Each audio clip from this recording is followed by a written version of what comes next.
Hi, I'm Bill O'Reilly. Thanks for watching us tonight. Putin wins. That is the subject of this evening's Talking Points memo. It is now clear that President Obama and the rest of the world will not punish Russia and Putin for seizing the Crimea. A few wishy-washy sanctions have been put in place, nothing substantial. And today in Holland, the president confirmed that. However, if Putin seizes more of Ukraine, Mr. Obama says he'll get tough. Should Russia go further, such sectoral sanctions would be appropriate. And that would include areas potentially like energy or finance or arms sales or trade that exists between Europe and the United States and Russia. The president looks exhausted, doesn't he?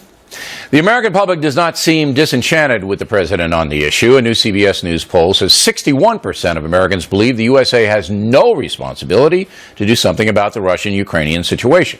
And 65% do not want the president to provide military aid to Ukraine. Very high numbers, so what's going on? After Iraq and Afghanistan, Americans are rightfully fearful of becoming involved with another international conflict. But there's a lot more in play here than most Americans know. As Talking Points has said, what Putin does will influence what Iran does, what China does, and what North Korea does. Thus, the weak response to Putin sends a signal of weakness to the villains of the world. I'm not talking about military action here. I'm suggesting that much tougher economic sanctions be imposed on Russia. Right now, Putin is winking at Joseph Stalin as Russian expansionism is on the march. And what about President Obama's attitude toward our military? While Putin has expanded the Russian military budget by 79%, the president's cutting back meaningful military programs here in America. He wants to downsize the Army, eliminate many Tomahawk missiles. Most of our naval fleet is not even in use, and generally we are a much weaker nation militarily than we were 5 years ago. Putin knows that. He knows Barack Obama has no appetite for confrontation.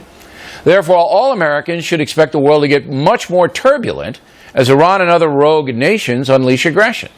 Of course, that'll affect all of us because every time there's a controversy overseas, the economy takes a hit. Gas prices go up. What Congress should do immediately is to bolster military spending and oversee our armed forces so they become a true deterrent. The stronger a nation is, the less likely it will be challenged. Right now, Russia doesn't fear the West. Iran believes it can develop a nuke and nothing will happen. And China's just waiting to seize more territory. Hello, Tibet. Grim doesn't even come close.